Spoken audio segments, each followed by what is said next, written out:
Der Limfjord in Dänemark. Hier, wo die Nordsee ins Land hineinfließt, ist eine einzigartige Wasserlandschaft entstanden.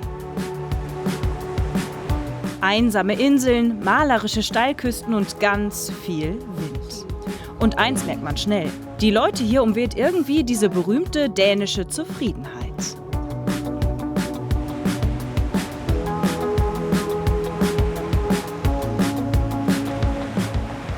Die Menschen hier sagen, für ein gutes Leben gibt es viele Zutaten. Ich will versuchen, ein paar davon herauszukitzeln, weil vielleicht können wir uns da ja was von abgucken. Der Limfjord liegt im Norden Dänemarks. Die Meerenge streckt sich von der Nordsee bis ans Kattegat im Osten. Die Region macht fast ein Sechstel der Fläche Dänemarks aus und ist für Touristen trotzdem noch eher ein Geheimtipp. Ich starte meine Reise da, wo die Nordsee in den Limfjord übergeht. In Thyborøn, ganz im Westen. Hier weht der Wind am stärksten und ist ein wichtiger Wirtschaftsfaktor. Oh God, that's high. So how high will it be when we are up Das there? will ich mir gleich angucken. Aber wie hoch das wohl ist? 150 Meter, erklärt er mir, nur bis zur Plattform. Damit ist das hier eins der größten Windräder der Welt. Und ich darf da hoch. Wir sind das erste Kamerateam überhaupt, das das darf. You like this? How does that fit? Oh, perfect, I think. Can you get a hand between here? Die Sicherheitsvorkehrungen sind streng. It's not too. You need a glider. This is the glider. Dieses Teil brauche ich als Absturzsicherung, damit ich keine Leiter runterfalle. You do need to attach this one first, Okay. just so you know. So, but Jens Jorgen wird mich begleiten. Er lebt hier in der Gemeinde und hat sich dafür eingesetzt, dass dieses Windrad hier gebaut wird. okay, so shall we go or? Yes. 15 Minuten dauert es jetzt gleich bis nach oben, mit einem winzigen Aufzug und über steile Leitern. Die Technik im Inneren ist streng geheim. Filmen dürfen wir deshalb erst wieder oben auf der Plattform.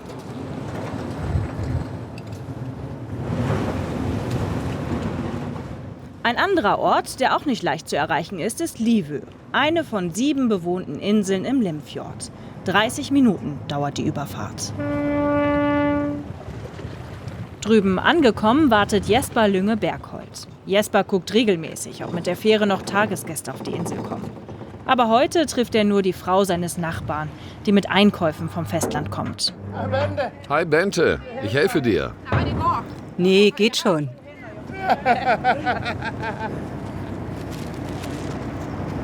Heute kommen keine Touristen mehr. Jesper macht sich auf den Rückweg.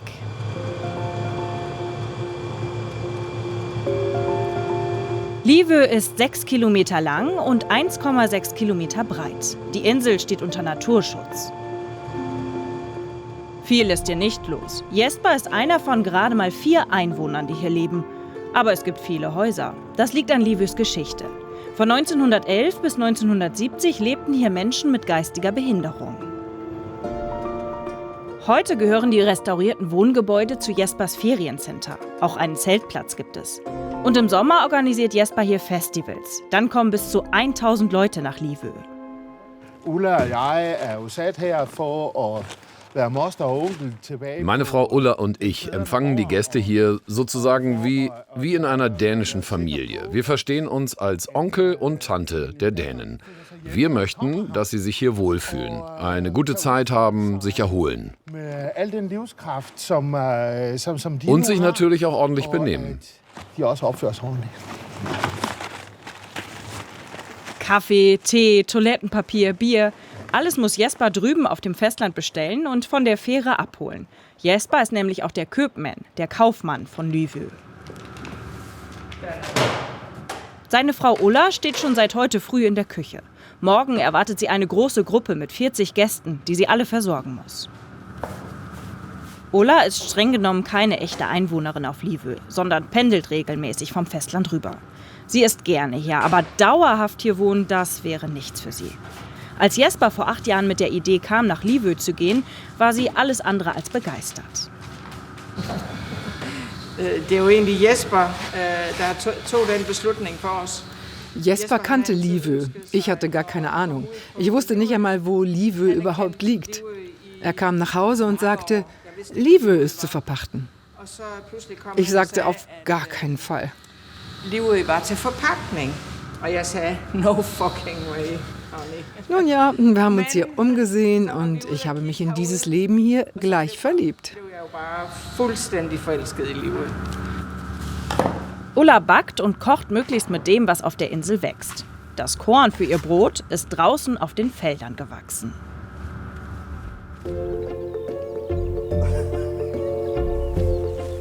Hier ist der dritte von insgesamt 4 Inselbewohnern unterwegs, Carsten Kjærgaard.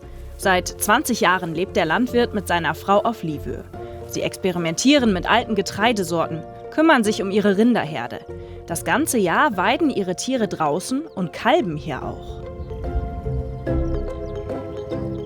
Wir sehen jetzt das wunderbare Ergebnis. Fast alle Kälber sind schon geboren. Wir haben nur ein totes gefunden. Die bekommen das alles selbst hin. Das ist ein ganz natürlicher Zyklus.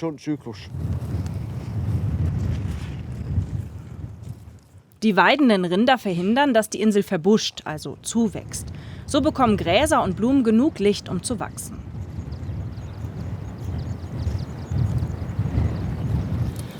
Jesper und Ulla sind heute Abend mit Kochen dran. Die Inselbewohner sind gerade ganz unter sich. Das ist selten. Und die kleine Gemeinschaft trifft sich dann häufig zum Essen. Så godt.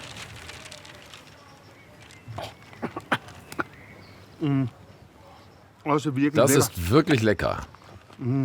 Bevor Jesper nach Livø kam, hat er Musik- und Theaterfestivals auf dem Festland organisiert. Jetzt ist der Garten seine Inspiration. Jeg smager på alting her, hele tiden, fordi det smager så dejligt. Ich schmecke die Kräuter und dann fällt mir dazu ein, wofür ich sie verwenden könnte.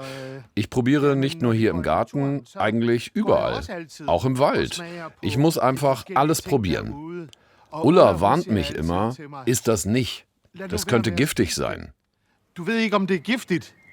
Wenn es giftig sein sollte, ja, dann spucke ich es eben aus. Så spytter jeg det bare ud. Altså, det er ikke så farligt. Vi skal smage på tingene.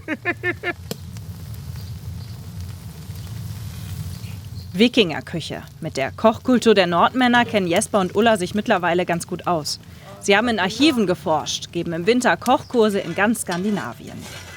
Auf das Feuer kommen heute ausschließlich lokale Zutaten.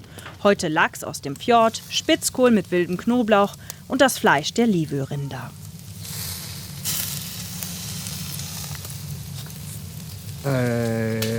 Over åben ild, fordi det smager bare så dejligt. Ich mag es so gerne. Es ist saftig, kräftig. Es hat einen wirklich einzigartigen Geschmack. Das Rindfleisch hier von der Insel, für mich das Beste in ganz Dänemark. Noget af Danmarks absolut bedste oksekød. Carsten, der Landwirt, Jesper, der Kaufmann, Ulla, die Köchin und Jesper Rasmussen, einer der Fährmänner der Insel.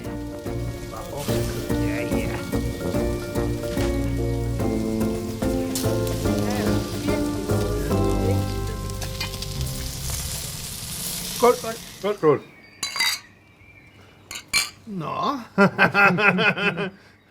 Eine glückliche Truppe, die immer füreinander da ist. Det der med, at der er så lille en befolkning. Wir sind hier eine so kleine Bevölkerung. Es ist uns wichtig, Zeit miteinander zu verbringen, um zu sehen, ob alles in Ordnung ist. Wir müssen hier unbedingt eine gute Gemeinschaft haben, sonst wird es schwierig für alle. Og bare det med at passe på hinanden, tror jeg også er meget vigtigt, ikke? Erst recht im Winter, wenn es hier regnet und stürmt, müssen sie füreinander da sein. Die kleine Inselgemeinschaft auf der Insel Livø. Har Jesper ret? Zurück beim Riesenwindrad habe ich es nach oben geschafft. Aufgeregt und mit wackeligen Beinen. That's quite high, right? Die anderen sehen mini aus dagegen, ne? Und hier oben erlebe ich den ersten glücklichen Dänen meiner Reise, Jens Jorgen. Aber du warst bestimmt schon ganz oft hier oben, ne? Nein. Nein? Nein. Wie oft denn? Leider, erste Mal heute. Heute ist das erste Mal? Ja, ich finde es sehr nett zu kommen hier, das sehen von oben. Aber du hast dir das ja alles ausgedacht hier. Ja, aber nicht von oben, hat ihr gedacht. Nicht von oben, nur von unten. Ja. Und wie fühlt sich das an? Was? Wie fühlt sich das an, jetzt hier zu sein für dich? Ja, super, er hat es sehr gut hier, Ja. das alles zu sehen. Das Windrad ist ein Genossenschaftsprojekt. 2800 Menschen aus dem Ort haben vor dem Bau Anteile gekauft. Es gab keine einzige Klage gegen das Projekt. Man sagt, wenn Vater und Sohn hier draußen fährt, dann sagt der Sohn zum Vater, Vater, das ist unsere Windmühle hier. Okay. Also immer wenn wir hat Wind hier, dann hatten wir ein gutes Gefühl hier. Dann klingelt die Kasse. Ja, kann man sagen, ja. Mit einer Leistung von 15 Megawatt pro Stunde erzeugt das Windrad Strom für 16.000 Haushalte im Jahr. Da kann ich Jens Jorgens gute Laune gut verstehen. Gut. Say cheese. Ja. Hi. Dass es gegen so ein Riesenprojekt keine Klagen gab, finde ich Wahnsinn. Ich frage mich, warum ticken die Dänen so anders? Dazu bin ich am Klimatorium verabredet. Das ist sowas wie ein Ausstellungsort und Netzwerkcenter für Klimafragen. Dort treffe ich Steffen Damsgaard. Er ist hier im Vorstand. So would you say that people here have a different perspective on climate change and what it means? Ich frage ihn, ob die Menschen hier anders auf den Klimawandel gucken. Und er erklärt mir, dass die Leute hier schon lange Extremwetterereignisse kennen, also Stürme und Fluten. Deshalb sind sie hier sehr robust. Sie erleben eben hautnah, was Klimawandel bedeutet. Das Problem ist ihnen bewusst und sie wollen Teil der Lösung sein. So people are more aware and have the mind that is more into finding and be a part of solutions. Also Tatendrang statt Klimapanik. Das finde ich sehr inspirierend. Und sowieso setzen die Menschen hier viel auf Anpacken und gemeinsam machen.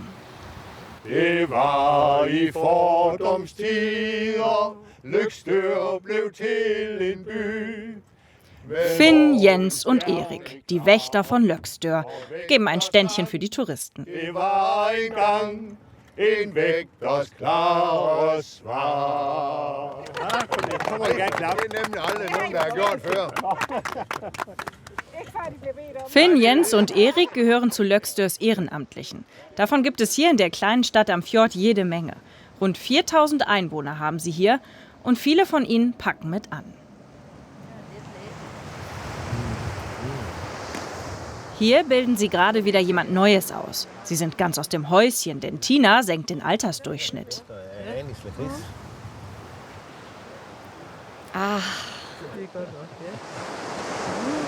Tina Bjerre ist 48. Die Dänin soll lernen, Süßdolden zu finden für den beliebten Løgstør-Schnaps.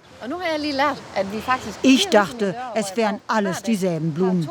Jetzt habe ich gerade erfahren, dass es tatsächlich 2 verschiedene Arten gibt. Die richtige ist weich, riecht nach Anis, Lakritze. Das war mir so nicht klar. Ja, die verwechselt man leicht. Die eine ist giftig. Davon bekommt man Bauchschmerzen, Durchfall und andere unangenehme Dinge. Løgstörs Ehrenamtliche engagieren sich in vielen Bereichen. Sie organisieren Festivals, restaurieren Boote, betreiben ein Café und erzählen Geschichten in ihrem schönen Museum. Und sie stellen regionale Produkte her. Hier im restaurierten Pferdestall, in der Snapserie. Da geht Tinas Lektion weiter. So, was gør vi nu? Det er første gang, du skal prøve det her. Ja. Per und Tina müssen kontrollieren, ob sie auch wirklich die richtige Pflanze gepflückt haben und nicht die ähnlich aussehende giftige Variante. Dann legen sie die Blätter ein paar Tage in hochprozentigen Korn an. Per Jensen ist schon seit 15 Jahren als Ehrenamtlicher dabei. Als der ehemalige Fernseh- und Hörfunkmoderator in Rente ging, wurde ihm schnell langweilig. Wir haben so viele verrückte Sachen in der Stadt. Die kann man aber nur durchziehen, wenn man Freiwillige hat. Ich wollte da mitmachen. Es hat mich schnell fasziniert. Und wenn man einmal dabei ist, dann entwickelt sich das. Es ist erfüllend. Und wenn wir dann mal jemanden wie Tina gewinnen können, ist das besonders. Denn wir sind alle schon alle älter.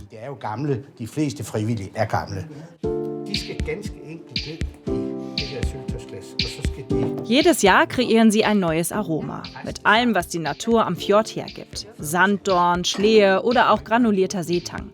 Abgefüllt werden 500 Flaschen. Ja. Og så skal den stå her i hvad? Den skal stå der. Og så tænk dig det. Dazu gibt es heute köstliche Happen für eine Gästegruppe. Tschüss. Was ist das in Deutsch? Prost. Prost. Tina gefällt der neue Freiwilligenjob und die Gemeinschaft in ihrem Heimatort. Ich bin hier aufgewachsen. Ich habe keine Kinder. Vielleicht kann ich hier eine Gruppe finden, wo ich mich einbringen kann. Es ist wichtig, dass wir Freiwillige haben, die die Dinge am Laufen halten.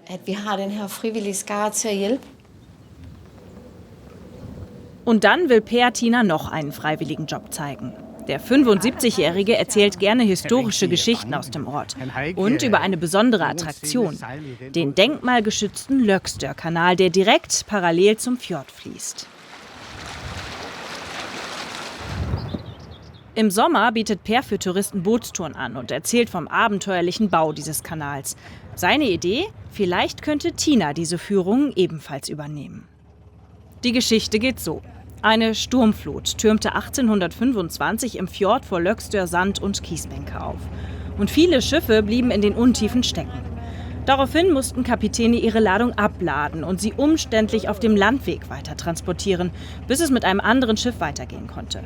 Für den wichtigen Handelsweg natürlich ein Riesenproblem. Und so beauftragte 1856 der dänische König Frederik VII. Den Bau der Umgehungsstrecke. Den Auftrag bekam ein Kaufmann aus Schleswig-Holstein. Und was die Leute immer am meisten überrascht, es waren 400 Deutsche, die hier den Kanal mit Spaten ausgruben. Harte Arbeit, ja, Knochenarbeit, 5 Jahre lang. Ja. 40 Jahre lang transportierten die Schiffer ihre Waren über den Kanal. Dann wurde eine neue Fahrrinne durch die Untiefen im Fjord gegraben und der Kanal verlor als Handelsweg an Bedeutung.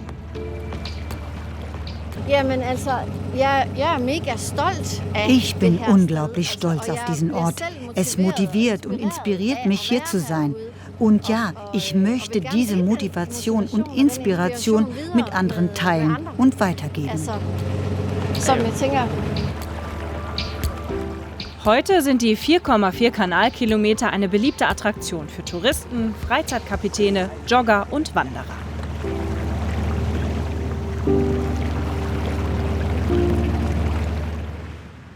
Und ich bin jetzt verabredet auf der Insel Mors. Da will ich mir ein ganz spannendes Projekt angucken. Was aussieht wie eine kleine Farm, ist in Wirklichkeit viel mehr. Nämlich sowas wie eine Vision fürs Arbeiten der Zukunft.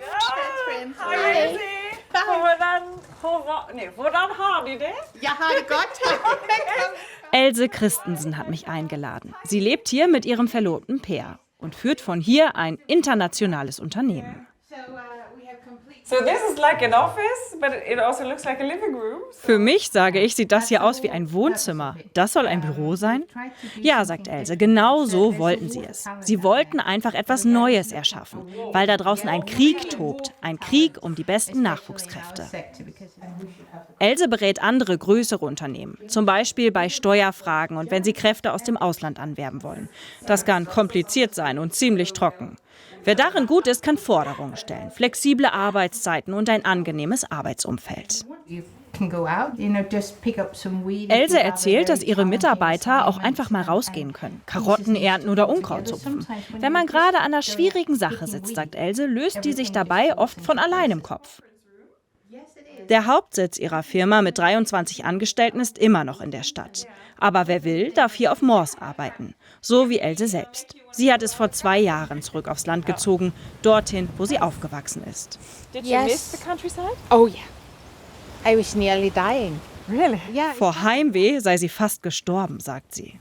Yes, we should make Dass Else heute so glücklich ist, liegt auch ganz viel an Per, ihrer wiedergefundenen Jugendliebe. Er ist gelernter Landwirt. Zusammen probieren sie auf ihren 5 Hektar viel aus. Ich darf heute mein eigenes Mittagessen ernten. Zum Rucola gibt's noch Kartoffeln. Oh yeah. Oh yeah. Oh wow. Oh, there are many. Okay, you know in German there's a saying, der dümmste Bauer hat die dicksten Kartoffeln. Yeah. You understand that? The most most stupid farmer has the biggest potatoes. Oh wow. So that's good for you. Ja, gut für ihn. Sowieso, Else und Per stecken viel Hirnschmalz in ihren kleinen Betrieb. Seit einiger Zeit testen sie den Anbau von Linsen. We have to look at the future Yeah. now. Per sagt mir, er ist überzeugt, dass jetzt die Zeit ist, an die Zukunft zu denken. Da wird es nicht mehr möglich sein, so viel Fleisch zu essen. Und Linsen haben viele Proteine. Und Else sagt mir, dass sie ja nur 5 Hektar bewirtschaften. Es ist nicht ihr Haupteinkommen. Wenn sie was ausprobieren und es geht schief, ist es für sie nicht so schlimm. No. Und dann lerne ich noch diese Mitarbeiter kennen. Else sagt, dass die ganz viel für die Zufriedenheit des Teams bringen.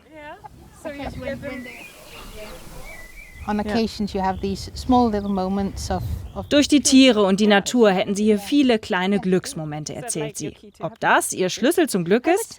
Ein klares Ja. Mittagessen gibt's für alle in Elses Küche, wie jeden Tag. Und vieles, was hier auf den Tisch kommt, haben sie selbst angebaut. So enjoy your meal in Danish is velbekomme. Velbekomme, okay. Velbekomme. Velbekomme. Das alles gibt Else und Per das Gefühl, etwas Sinnvolles zu tun. Ein Gefühl, das vielen hier am Limfjord wichtig ist.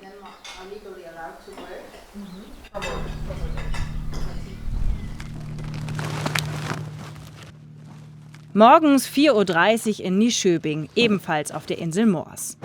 Alex Mikkelsen und Andi Brundahl haben einen großen Auftrag. Ein ganzes Boot voller Muscheln sollen sie liefern.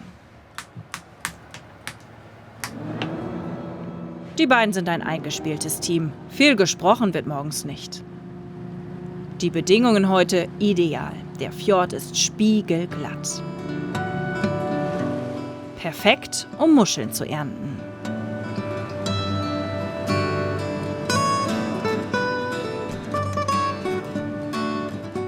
Knapp eine halbe Stunde fahren sie bis zur Muschelfarm.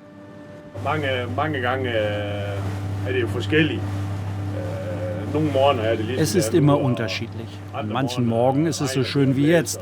An anderen regnet es in Strömen. Es ist windig und kalt und es ist dunkel. Wir erleben hier alles. Das ist Andi. Er arbeitet seit einem Jahr auf diesem Schiff bei Alex. Das frühe Aufstehen macht ihm nichts. Im Gegenteil, er weiß, wofür es sich lohnt.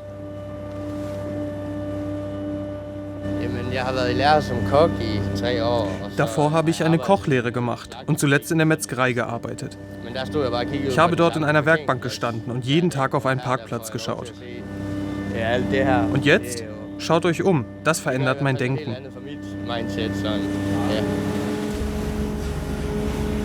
Die Muschelfarm mitten im Fjord, eine Langleinenkultur. 220 Meter lange Seile, durch Bojen über Wasser gehalten.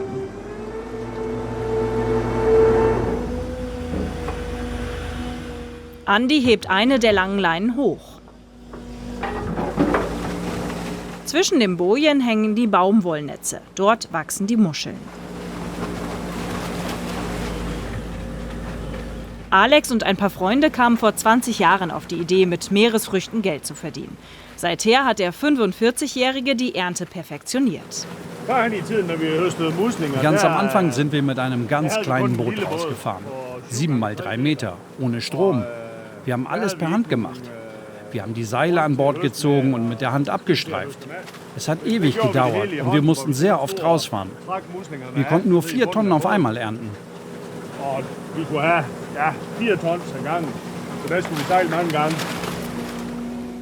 Heute kann er bis zu 25 Tonnen einfahren. Mit den Muscheln, die er hier jetzt erntet, war er rund 1,5 Jahre beschäftigt. Im letzten Jahr hat er die Sammelleinen in den Fjord gehängt, damit umherschwirrende Muschellarven sich daran ansiedeln. Diese Sammelleinen mit kleinen Muscheln hat er nach 2 Monaten an Land geholt und sie nach Größe sortiert.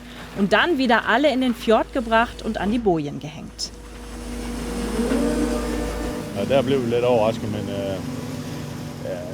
Wir waren überrascht, dass es so viel Arbeit ist. Ich bin dabei geblieben, weil ich gerne draußen bin und den Eindruck habe, hier etwas Sinnvolles zu tun. Ich weiß, dass wir draußen etwas bewirken können, weil die Muscheln das Wasser filtern und wir der Natur damit helfen. Das motiviert mich.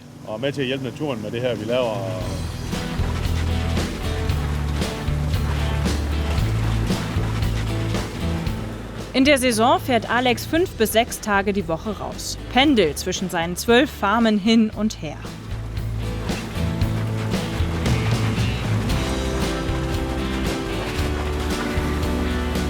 Alex ist mittlerweile zertifiziert für seine nachhaltige Seilfangmethode.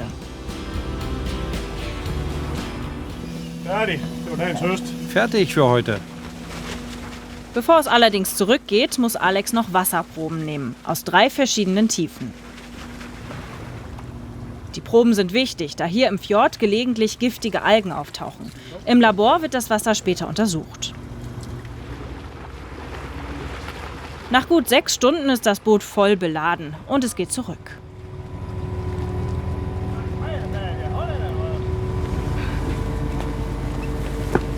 An Land muss es jetzt schnell weitergehen, denn die Muscheln gehen in den Export in die Niederlande. In den Bags überleben die mit Salzwasser befeuchteten Muscheln mehrere Tage.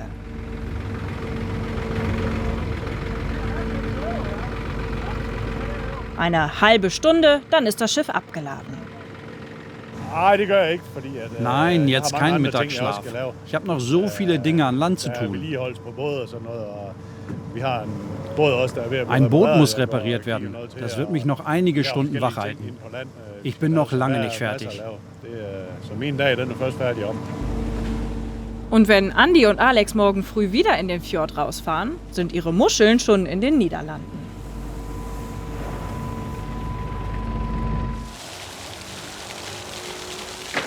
Nach so viel draußen und Natur will ich jetzt endlich mal ein bisschen Stadt. Also ab nach Aalborg, die größte Stadt am Limfjord mit 120.000 Einwohnern. Aalborg ist nicht gerade ein Schambolzen, so auf den ersten Blick. Man muss das Schöne hier schon ein bisschen suchen, aber man findet es. Hier. Und hier. Und hier. Denn Aalborg ist Street-Art-Stadt. Toller Werbeslogan, ich weiß. Aber ich habe es überprüft. In Aalborg ist das wirklich so. Überall Kunst. Und dieses hier ist sogar ganz neu, sind die Spaziergängerinnen und ich uns einig. Gestern ist es erst fertig geworden.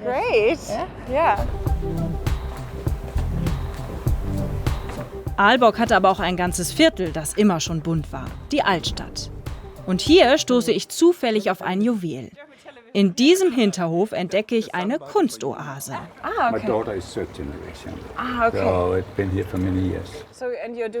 Schon in 3. Generation hat die Familie von Peter Lange hier eine Töpferei und Kunstwerkstatt. Dieser Teil hier ist aber sein privater Garten, wie er sagt. Oder besser, seine kreative Resterampe. Hier, erzählt er mir, kommt alles hin, was nicht für den Verkauf ist. Denn die Leute wollen alle Brunnen und Deko und Teetassen. Aber manchmal hat er einfach keine Lust mehr auf Teetassen, sagt er. Eins ist klar, ich habe hier einen kreativen Geist getroffen. Bestimmt kann er mir helfen bei meiner Suche nach dem Glücksrezept. Und er hat tatsächlich eins für mich. Freitags geht es immer in sein Sommerhaus am Meer, sagt er. Mit der ganzen Familie, jedes Wochenende. Sie essen dann zusammen und verbringen eine glückliche Zeit. Klingt schön. Und eins gibt Peter mir noch mit. Man soll überall auf der Welt was Neues probieren. Okay, dann will ich mal nicht so sein. Gerne Eis mit Lakritz. Eis mit Lakritzstreuseln, hier wohl der Renner. Ich bin eigentlich kein Lakritz-Fan. Okay. Mutprobe.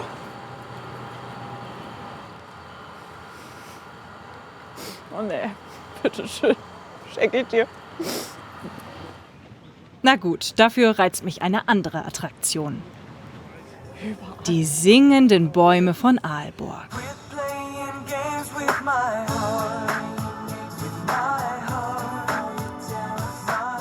Seit Ende der 80er pflanzen alle großen Stars, die hier ein Konzert geben, einen Baum und hinterlassen ihre Musik.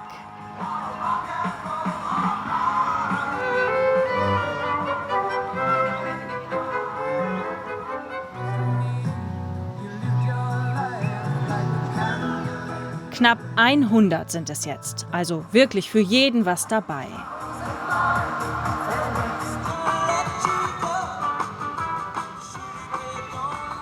Also, wenn die hier nicht glücklich aussehen, diese Damen kennen sich von der Arbeit und gehen öfter mal zusammen abends aus. Ich frage sie, ob das typisch dänisch ist, die Freizeit so zu nutzen. Klar, sagen sie. Das ist doch Hügge.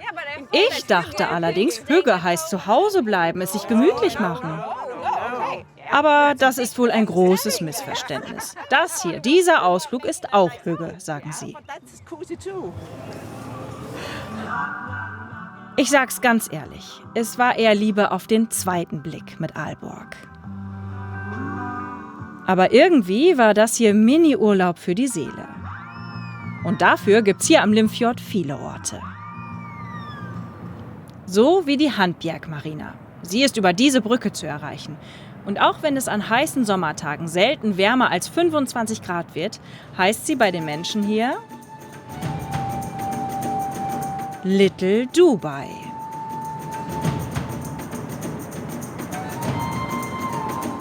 Und tatsächlich ähnelt die aufgeschüttete Marina in Handbjerg den künstlichen Palmeninseln im Persischen Golf. Nur eben viel, viel kleiner. Exklusive Luxusjachten sucht man hier vergeblich. Stattdessen trifft man Mette und Bjarne Torup aus dem Dorf. Sie wollen rausfahren und ihr Abendessen fangen. Hummer. In einem flachen Kiesbett wollen sie ihre Hummerreusen auswerfen.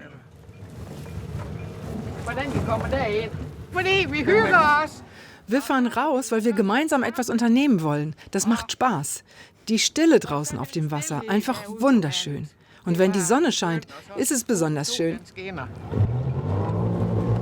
Mette ist 75, Bjarne 79. Und noch immer fahren sie regelmäßig gemeinsam raus. Heute aber nicht so weit, denn es soll ganz schön windig werden.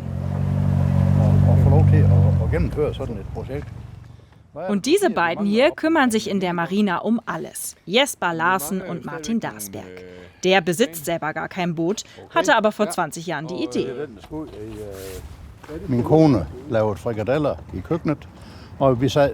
Meine Frau machte gerade Frikadellen in der Küche. Und wir hatten einen guten Freund zu Besuch. Wir waren uns einig, dass im Dorf unbedingt etwas passieren musste. Viele Bewohner hatten das Dorf da schon verlassen, da es nichts zu bieten hatte. Wir mussten handeln, etwas Besonderes schaffen. Da waren wir uns einig. Og hvis vi ville have en udvikling, så havde vi bare at gøre noget selv.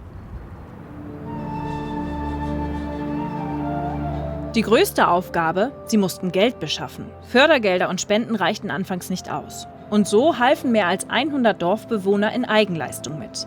18 Millionen Euro hat ihre Marina schließlich gekostet. Det hele betalt. Ich finde es so beeindruckend, wie wir als kleine Gemeinde mit nur 200 Einwohnern so etwas möglich gemacht haben. Mittlerweile ist die Marina nicht nur Dorfhafen, sondern es kommen auch Touristen. Besonders beliebt sind die schwimmenden Bootshäuser. Heute ist Bettenwechsel. Nu skal I se dagens arbejde med bookingsystem. Jesper Larsen bespricht mit seinen Töchtern Ingeborg und Katrine, was heute zu tun ist. 4 og 5, 6, Die beiden Schülerinnen verdienen sich hier im Hafen nebenbei etwas dazu. Ihr Vater hat die schwimmenden Bootshäuser mit Panoramablick auf den Yachthafen selbst entworfen und in Litauen bauen lassen. Bis zu 4 Personen können hier übernachten. Jeg fik ideen ved at se TV. Die Anregung hatte ich aus dem Fernsehen. Im Norden Dänemarks gibt es schon schwimmende Unterkünfte. Das fand ich clever. Ich dachte mir, ich biete es mit noch mehr Luxus an. Die Gäste müssen bei uns also keine Decke oder Schlafsäcke mitbringen. Bei uns ist alles da.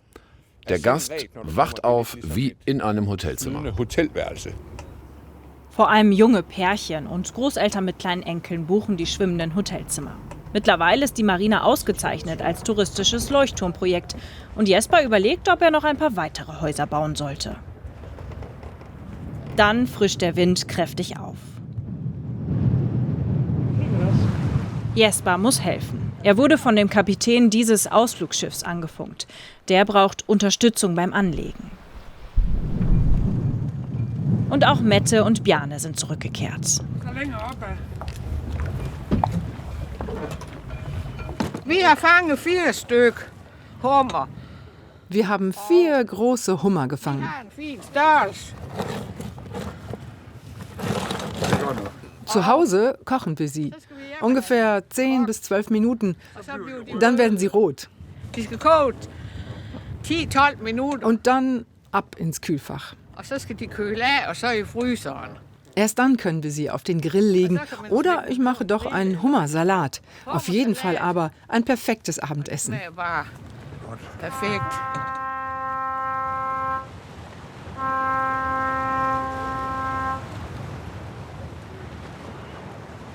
Der Kapitän, der um Hilfe gebeten hat, war mit seinem alten Fischerboot im Limfjord unterwegs. Am frühen Morgen ist er mit einer Gruppe an Bord zu einer Geburtstagstour aufgebrochen. Jetzt, bei dem Wind und den Wellen, kann das Anlegen im Hafen knifflig werden. Zum Glück hat Jesper genug Leute organisiert, die mithelfen. Ja.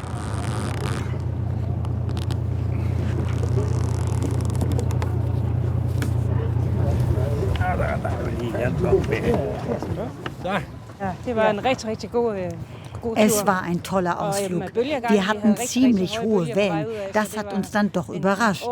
Aber seekrank ist hier keiner geworden.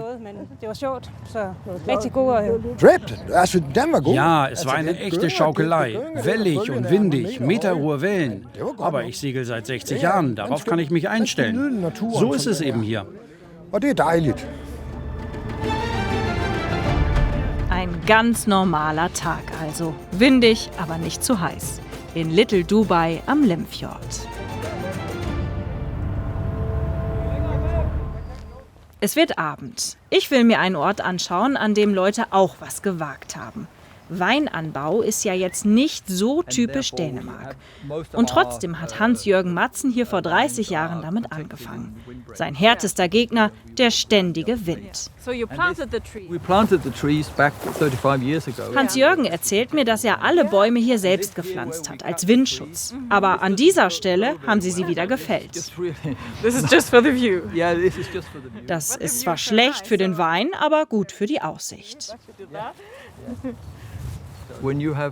Die anderen Stöcke tragen besser. Bis zur Erntezeit dauert es noch etwas. Zu tun gibt es aber trotzdem.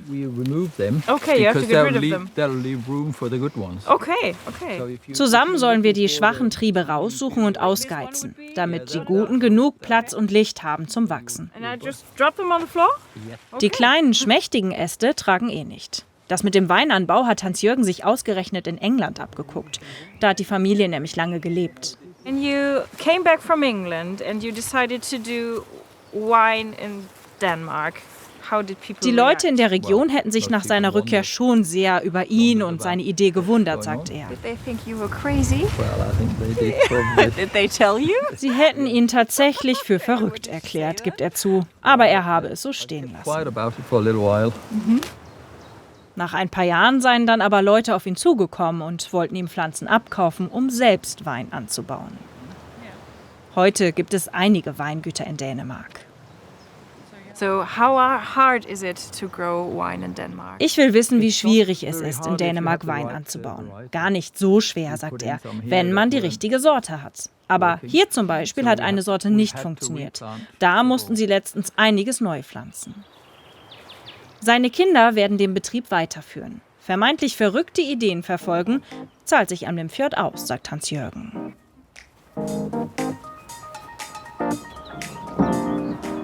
Auch hier in Skive, wo der Limfjord auch mal spiegelglatt ist. Ideale Bedingungen für das Kajak-Startup von Isabella Hauschild.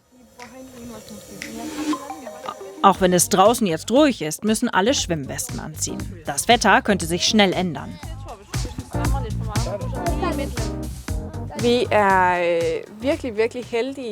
Wir haben hier wirklich großes Glück mit unserer Lage, denn wir liegen an der Küste Ostjütlands. In Dänemark haben wir meist Westwind. Der Wind bläst von Westen in den Fjord rein. Wir sind hier mittendrin und durch die Landzungen mit Bäumen vom Wind ganz gut geschützt.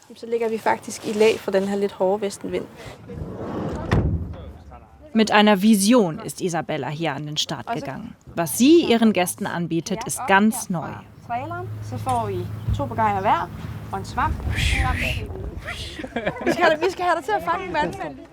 Für ihre Touren hat sie gläserne Kajaks angeschafft. In Europa war sie damit eine der ersten.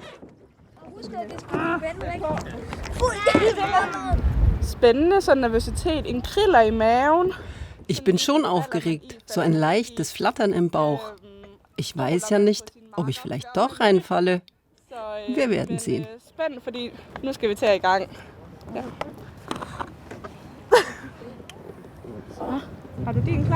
Schon als Jugendliche hat Isabella Ferienjobs übernommen und Geld für ihre Zukunft angespart.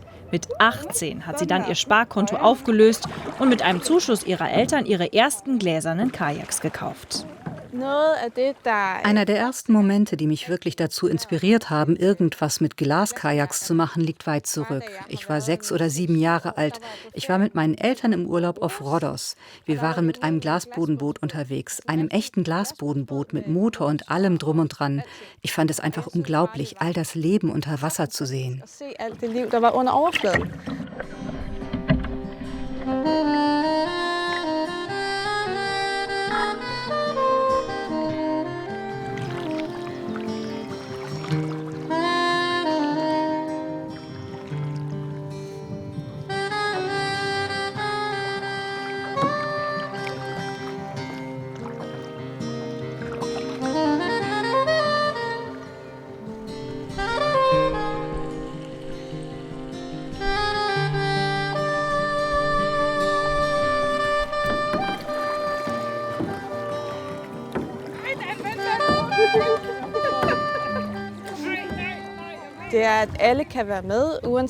Jeder kann mitmachen, egal ob er schon seit 20 Jahren paddelt oder es noch nie probiert hat. Ob Kind oder Erwachsener. Das ist das Beste. Es gibt viele Menschen, die noch nie auf einem Boot waren, diesen Teil der Natur also noch gar nicht kennen. Hier können sie entdecken, wie viel es hier draußen zu sehen gibt und was wir auch schützen sollten. Og finder ud af, hvor meget der egentlig er at kigge på herude, hvor meget der er at elske, hvor meget der er at passe på endnu. Isabella ist hier in Skive am Fjord aufgewachsen. Als Seglerin hat sie das Revier gründlich erkundet. Für ihre Touren sucht sie flache Gebiete aus, wo man bis auf den Grund sehen kann.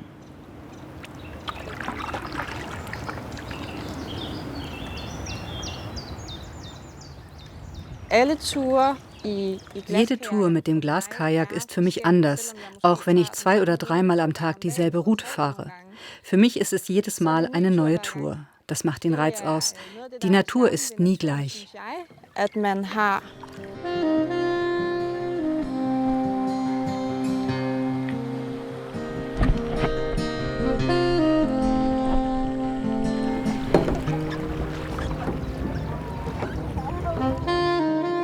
Als erstes haben Lina und Pernille wieder festen Boden unter den Füßen.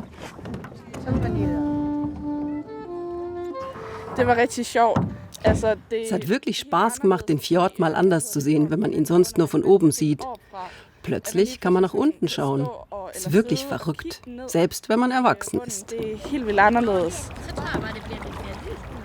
Isabella paddelt auch mit Gruppen in den Sonnenuntergang oder bietet Vollmondtouren an, wenn Wind und Wetter mitspielen. Hier in Skive auf dem Limfjord. Ich lasse meine Reise jetzt noch mit einer Weinprobe ausklingen. Auf dem Weingut von Hans-Jürgen und seinen Kindern Dorte und Jesper. Alle 3 empfinden es als Privileg, hier am Limfjord leben und arbeiten zu dürfen. Dorte meint, dass das Wasser eine große Schaffenskraft in den Menschen freisetzt. Bei ihrem Vater zum Beispiel.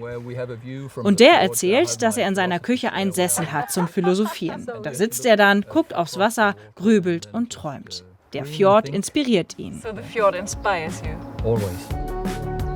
Das kann ich gut verstehen. Der Limfjord hat etwas Einzigartiges. Und die Menschen hier erst recht. Es war schon ein großes Glück, sie kennenlernen zu dürfen. Ich sag jetzt Tschüss, bis bald oder auf Dänisch Vi ses. Ach ja, und wenn Sie noch mehr Nordsee-Report entdecken wollen, alle Folgen gibt's auch in der ARD-Mediathek.